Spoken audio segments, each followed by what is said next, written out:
네, 정곤아의 인생 이야기. 플로우가 대사가 없잖아요. 대사 없이 촬영하겠습니다.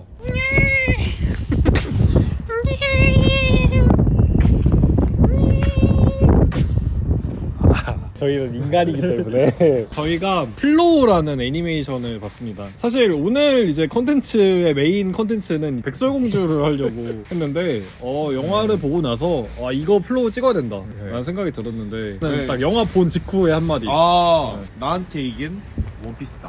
저는 이제 약간 느낀 점, 오버워치 추가 시간에 화물 밀기가 얼마나 어려운지. 저는 이제 감히 예측하건데 이게 픽사의 첫 번째 작품에 비견될 정도. 일단은 저희가 애니메이션을 봤는데 일단 영화가 너무 좋았어요. 너무 좋았어요. 진짜. 영화 너무 기본적으로 너무 재밌더라고요.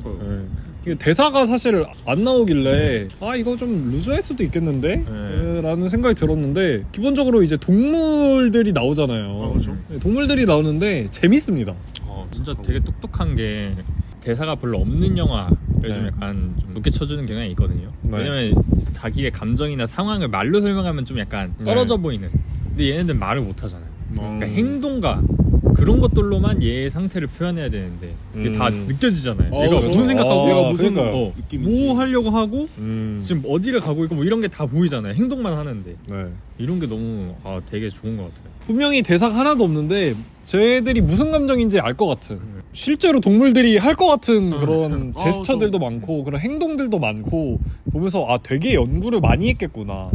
초반 부분에는 이제 고양이가 혼자서 활동하다가 배를 타게 되면서 친구들이 추가가 돼요. 약간 로드무비처럼 돼버리는데 일단 그 과정이 되게 재밌습니다. 보기는 무슨 세계관일까 하는 이게 좀 궁금증도 많이 들고. 사람이 한 명도 없다 보니까 뭐 어떻게 된 걸까? 뭐 예전에 무슨 일이 있었던 걸까? 갑자기 막 물이 왜 이렇게 갑자기 왜 이렇게 많이 차오르는 왜 홍수가 걸까? 나는 후에 거지? 이제 생각으로 인류가 이제 멸망하고 후에 이제 약간 세계를 좀 그려놓은 게 디스토피아 아닐까. 사회를 그려놓은 거다. 저는 처음에 보면서 이게 인류 이전의 약간 느낌인가? 막판 부분에 보면 막 땅도 갈라지고 약간 그런 느낌인가 했는데 또 인간이 살았던 흔적들이 또 보이잖아요. 그렇죠. 맨 초반부에 뭐 고양이 그림 그리고 이런 손도 거는 막 이렇게 손 네. 모양 뭐 이런 것도 있고 그래서 굉장히 저 세계가 좀 궁금해지는 그렇죠. 그런 영화였다. 일단은 그 동물들이 하는 행동들이 되게 진짜 동물 같은데 귀여워요.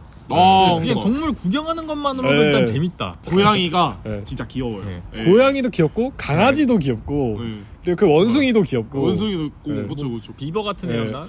비버도 진짜 귀엽고 새도 귀엽고. 새는 멋있죠 좀. 멋있죠. 새가 약간 거기에 약간 1인자 무너지면 안 되는 사람. 딱 항상 핸들을 약간 딱 이제 새가 이제 약간 그 화물 미는. 근데 이게 진짜 신기하게 동물들인데 진짜 동물이 할 법한 행동을 하는데 이게 이 서사가 있고 나중에는 이제 인류 서사 같은 게 보여가지고 그렇죠. 사실 중반 이후부터는 사실 동물이면 할 수 없는 행동도 많이 나오잖아요. 좀 나오죠. 뭐 예를 들어서 배가 떨어지기 일보 직전인데 뭐 줄을 당긴다든지 거기 부분은 이런 거는 사실 그냥 인간들이 하는 행동인데 거기에 이제 약간 동물들이 그 인간스러운 행동을 하면서 자연스럽게 나도 그 감정이입이 되는, 뭔가 좀 도와주고 싶고 그렇죠. 그래서 괜히 그 동물들이 그냥 떠나가는 것도 그럴만 하거든요. 근데 좀 뭔가 얄밉고 이런 생각이 좀 들게 되는 그런 영화였지 않았나. 완전 성장 영화인데 어떻게 동물들로 이렇게 성장 영화를 만들지? 심지어 근데 동물처럼 행동하는데. 동물들이면 거기서 사실 안 도망가. 강아지는 그러지 않아요 절대. 강아지는 강아지 도와줘요. 잘 아세요? 그 강영욱이 얘기했는데 세상에 나쁜 강아지는 없다. 나쁜 건 아니죠. 저는 또 개인적으로 굉장히 감동 포인트였던 게 고래 같은 애가 또 나오잖아요.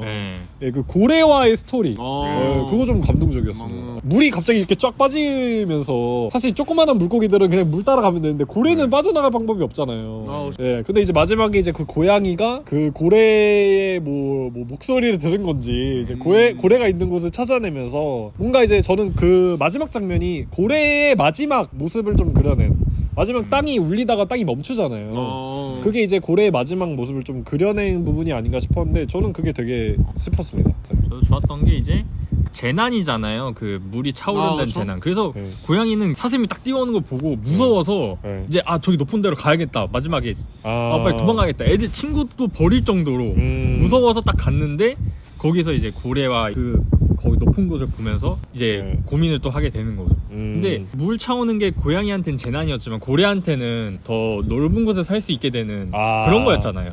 근데 그게 없어졌을 때는 고양이한테는 축복이었는데 얘한테는 비극이었던 이런 양가적인 그런 것들을 보여주면서 생각을 또 많이 하게 되는 건 재밌었던 것 같아요. 저는 마지막에 맨 꼭대기에서 새가 약간 승천하잖아요. 네. 승천하는 거 보면서 저 고래 마지막에 그 고양이가 마지막에 이렇게 왔다 갔다 하는 걸 보면서 저는 어떤 느낌이었냐면 저 고래를 저 위에 갖다 놔야 되는데 약간 이런 느낌이지 않았을까. 그런 거였어요. 그러니까 저는 그렇게 좀 해석을 한 거죠. 근데 그 새는 네. 승천 저도 그 승천하고 어떻게 된 그러니까 뭐 이렇게 좀 제가 봤을 때는 죽은 것 같아요.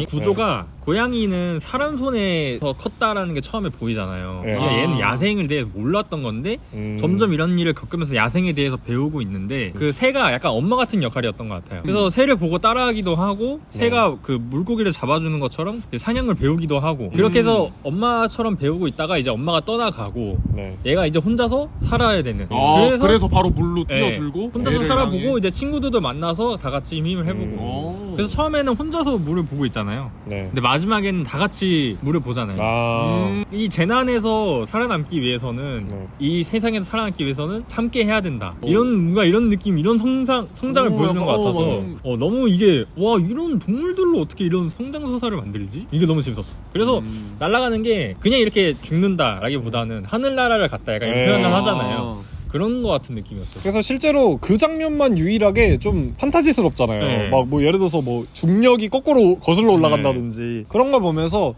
저는 약간 이 새가 승천했다.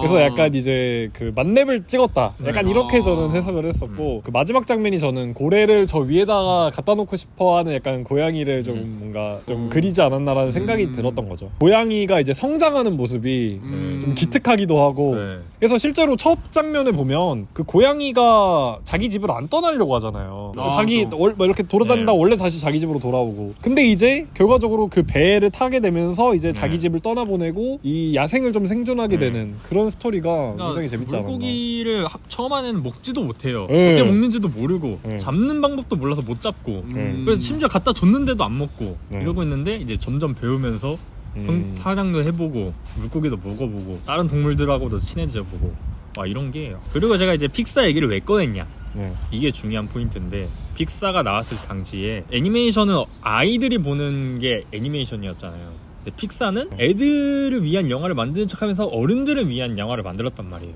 이제 픽사에서는 동물들을 이인화 해가지고 이야기를 풀어갔는데 이거는 동물 모습 그대로 나오잖아요. 그러니까 접근 방식이 완전 다른 거예요.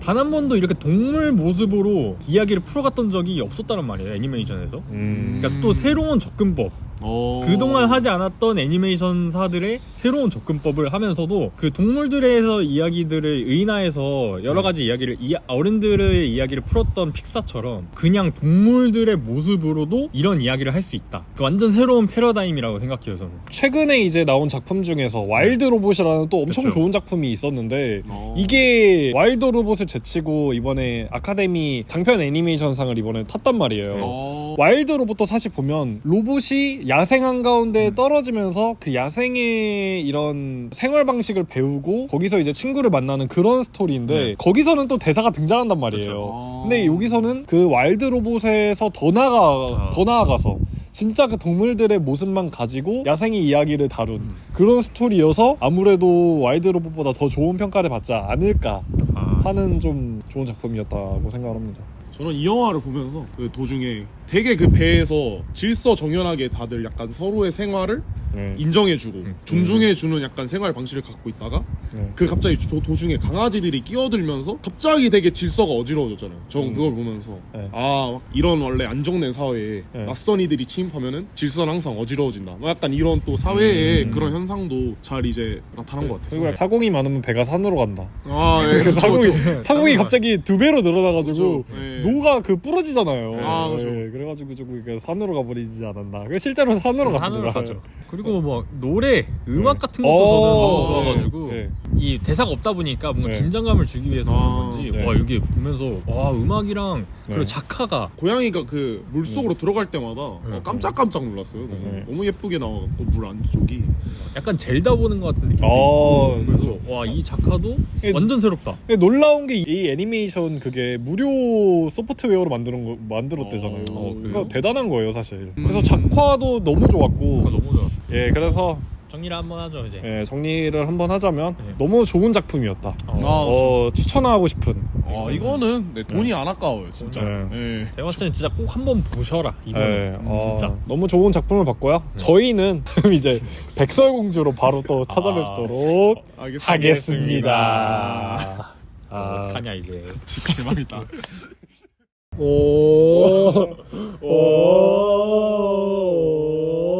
네, 정원아의 인생 이야기 두 번째 영화 백설공주를 보고 왔습니다.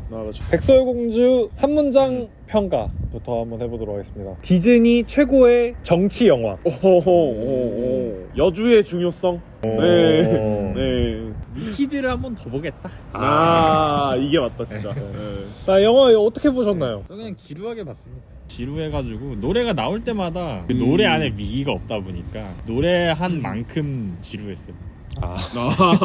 네, 그래서 나중에는 노래 이제 그만 부르고 이제 이야기 좀 진행 좀 했으면 노래가 좀 많긴 했어요. 네. 노래가 좀 개인적으로 많긴 했고 노래 많고 노래하는 와중에는 그 감정이 이어지다 보니까 빨리 그 여왕이 찾으러 와서 싸우고 이래야 되는데 그 난쟁이들끼리 노래 부르고 강도들끼리 노래 부르고 신나서 춤추고 있고 이러다 보니까 긴장감이 별로 안 생겨가지고 일단은 이제 베놈과 백설공주의 공통점 중간에 춤을 춘다.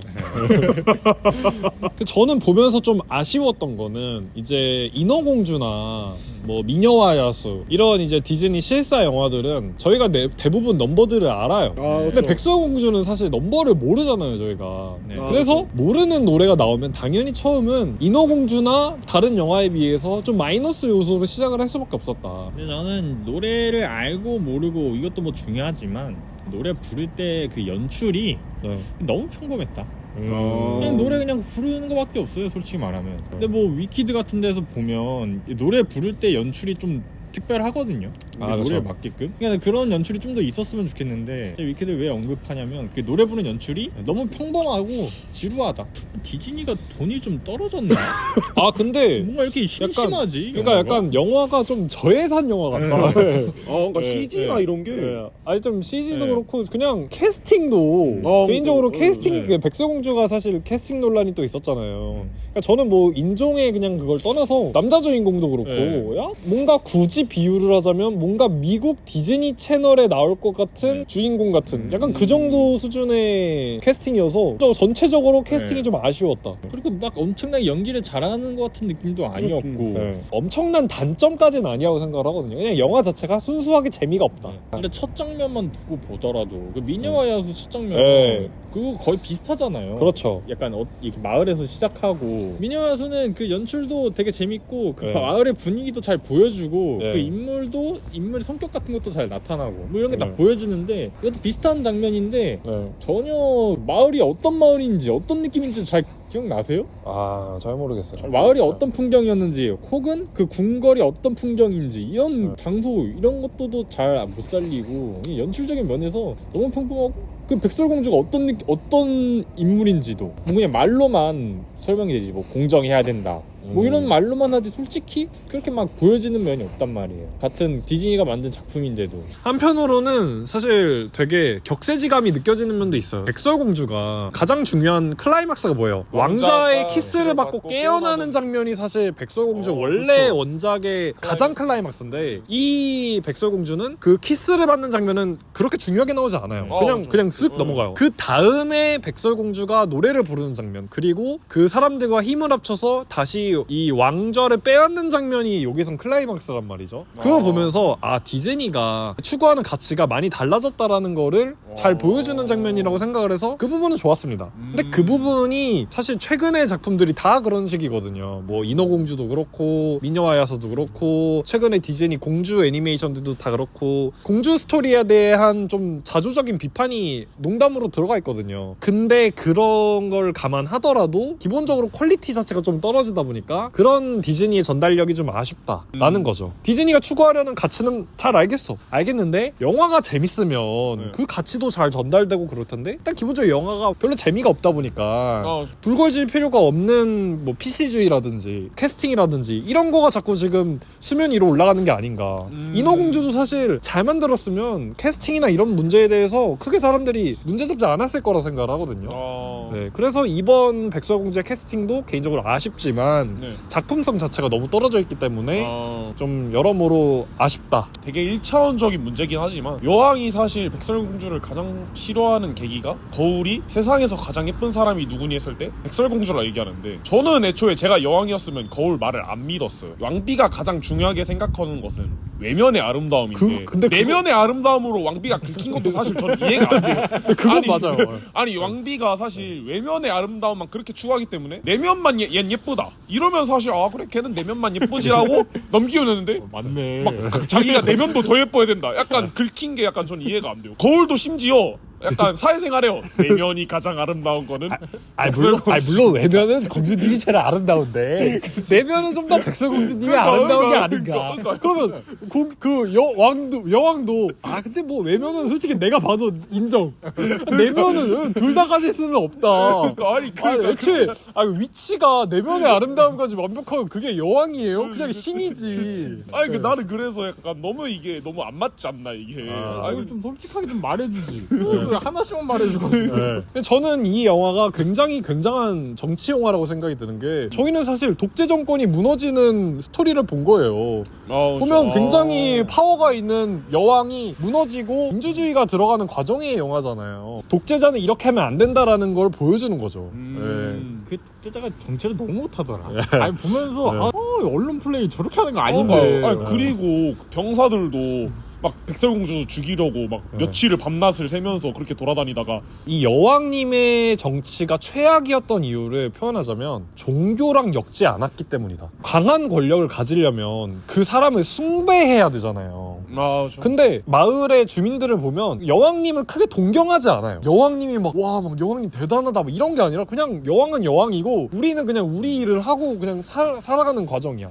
그래서 저는 개인적으로 이 여왕님이 좀 종교적으로 나를 숭배하게 했으면 그 막판에 백설공주의 좀 설득이 무의미하지 않았을까라는 생각이 드는데 그런 과정에서 여왕은 좀 너무 그런 정치가 없었다 라는 게 좀 아쉽다는 거죠.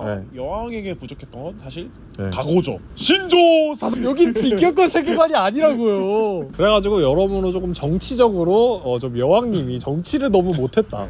근데 이거는 맞는 것 같아요 진짜. 무너질 권력이었다라는 거를 보면서 조금 백설공주를 보고 많은 독재자 여러분들이 조금 교훈을 얻었으면 좋겠다. 그리고 이 영화가 위기가 너무 위기 같지가 않아요. 그렇게 병사들이 나타나도 뭐 강도랑 조금 힘없이 강도 5명이랑 그 맞붙는 그런 병사들밖에 없는데 위기가. 저는 이 문제 역시 빌런의 서사가 잘 쌓아지지 않았기 때문이다. 만약에 빌런이 강한 존재로 묘사됐거나 정말 진격거의 약간 거인 같은 그런 압도함으로 만약 나타났다면 저희는 자연스럽게 백설공주의 서사에 몰입이 됐을 텐데 그냥 누가 봐더라도 백설공주가 뭔가 이길 것 같아. 그냥 누가 봐도 그냥 대충 야부리 몇 번 따면 뭐 그냥 끝날 것 같아. 이러다 보니까 재미가 없지 않았나라는 생각이 좀 들면서 굉장히 좀 아쉬웠다.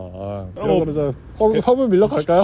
베놈지스 마지막으로 베놈지스. 베놈지스 100 베놈이 기준이라면 몇 베놈까지? 저는 한 60 베놈. 후하기 채웠습니다. 60 베놈. 후하기 안 좋은 거잖아요. 저는 뭐 개인적으로 뭐 한 40 베놈 정도는. 저는 70.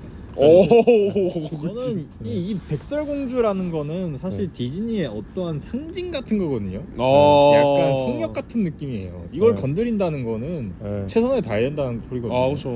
근데 이 정도밖에 안 했다? 디즈니가? 이 정도의 힘을 들이고 그 배우의 인종을 바꾸면서까지 이렇게 호들갑을 떨었다? 이건 아니야. 이건 아니야. 그러니까 배우의 인종을 바꿨을 때 어그로가 심하게 끌릴 거라는 걸 알고 있었을 거 아니에요, 디즈니. 그렇죠. 그럼 어떠한 작품으로 증명을 하던지 하고 했어야 되는데 이 스토리를 이렇게 그냥 평범하게 풀어버리고 뭐 연출도 그냥 대충 한 것 같고 약간 네. 그런 느낌으로 보이고. 그러니까 저는 더 철저하게 했어야 된다. 이 영화만큼은 네. 백설공주를 가지고 백설공주 이야기를 다 알 거 아니에요. 그 웬만한 사람들은. 아, 그렇죠. 네. 그러면 뻔히 백설공주가 이긴다는 걸 알고 볼 텐데 영화를. 네.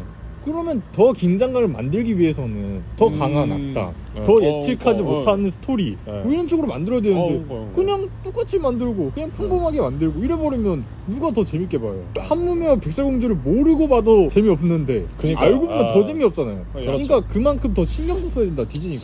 저는 괘씸죄까지 해서 70점 줬어요. 네, 그래가지고 백설공주 재미없게 봤고요. 저희는 다음 망작 영화로 찾아뵙도록 하겠습니다.